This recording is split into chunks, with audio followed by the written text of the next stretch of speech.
Speaker rules and reigns the state of Massachusetts, just like a king.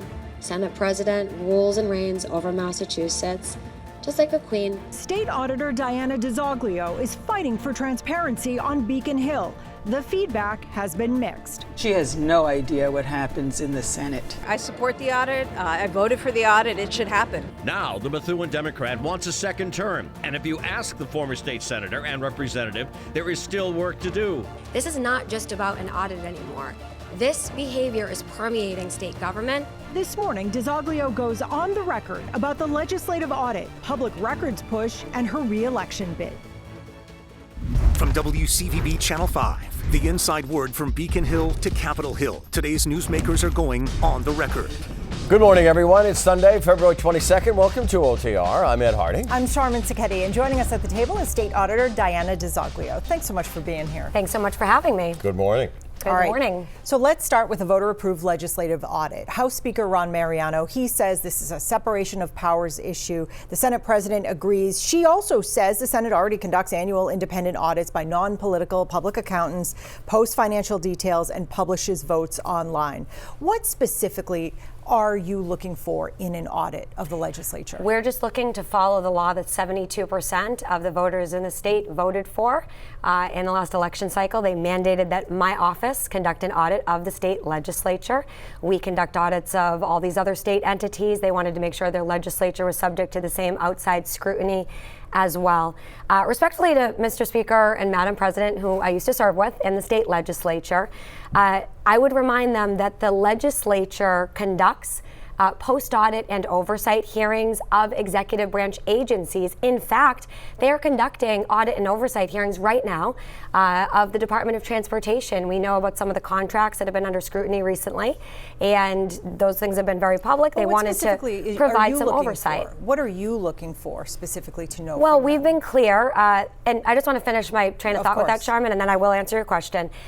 With respect to the legislative audit and oversight hearings, they're auditing the executive branch agencies, but then they're saying that no other branch of government can provide any oversight back. So they're basically saying an audit for thee, but not for me. We have a system of checks and balances for a reason. So we hear a lot about supposed separation of powers. I would argue checks and balances are what people are looking for right now in government. With respect to what I would like to audit, I've been very clear about what I would like to audit many, many times over and over again to the state's Attorney General. I've stated that we are looking for financial receipts and state contracts. You will hear it alleged that we have not laid out the scope of our audit. We have, in fact, and indeed laid out a very clear scope. We have said settlement agreements, those are contracts, right? We want to see state contracts that might have gone out to private vendors using taxpayer money. These are things that we audit in most other state entities, but the legislature is trying to claim that that's something that's just a power of the legislature. That's not a power of the legislature. We're not going in seeking to vote in the legislature. I already did that for 10 years. I'm not interested in going back.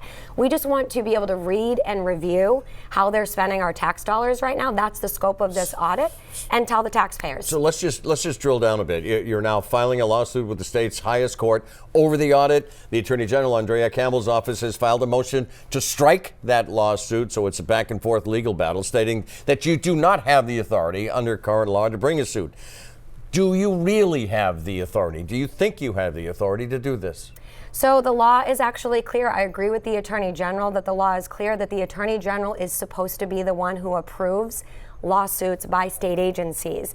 This is a big problem right now, however, because what is one to do when the Attorney General refuses to make a decision forever into eternity? It's been over a year now that we've been asking the Attorney General and pleading with her to at least let us have our own attorney represent us, and we have secured our own representation, willing to provide representation to our office at no cost to the taxpayer, doing pro bono work, and that is attorney Shannon Liss-Riordan.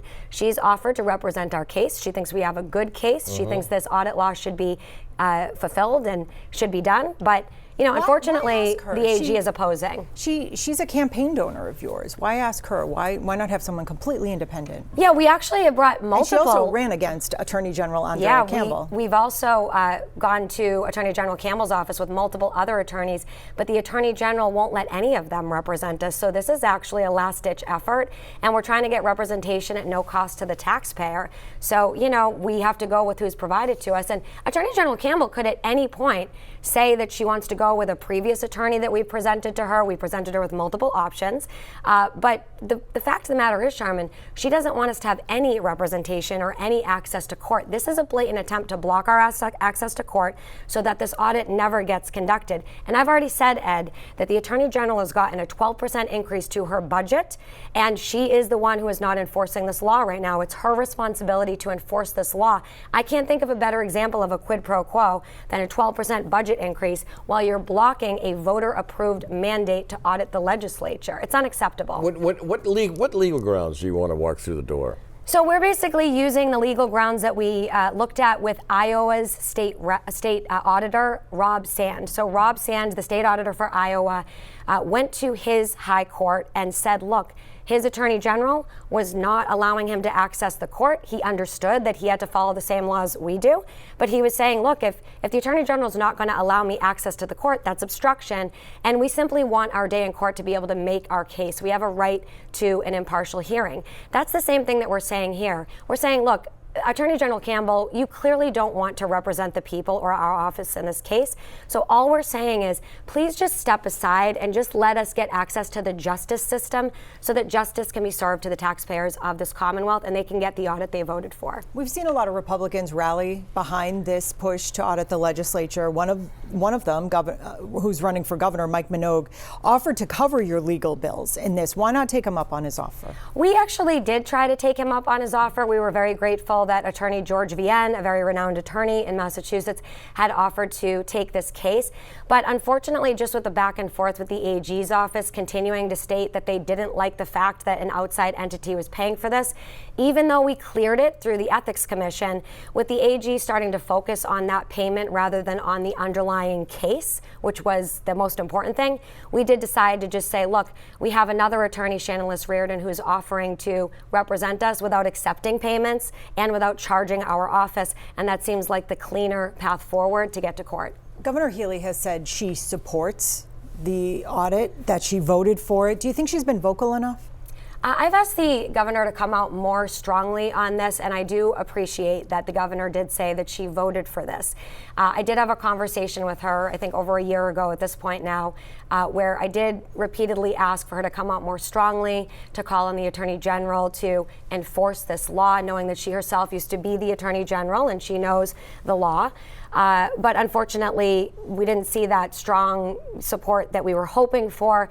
I do hope that the governor does come out more strongly in the coming months. We could certainly use all the help we can get. You said a year ago. When was the last time you heard from her on this? Or you spoke about this? My last phone call that I received from the governor was over a year ago at this point. I think I made a joke about it at the St. Patty's Day breakfast. I was still waiting for a call. I'm still waiting. Here's the truth, and I'm not making this up, and it's not scientific, but of the communications that we have from you, the voters here, that we have in our newsroom, the most prominent question is, we voted for the audit, where's the audit?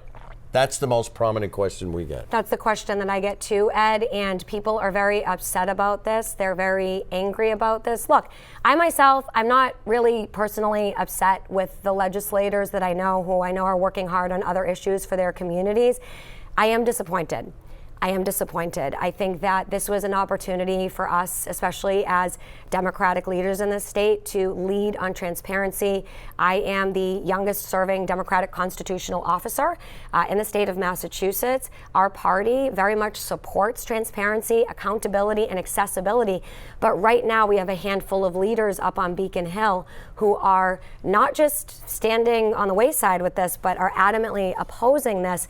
And it is unfortunately undermining our efforts to uphold democracy right now, and it is in fact doing the opposite. It's undermining democracy, and that's not okay. We are on the record with Diana DiZoglio this morning. Stay with us.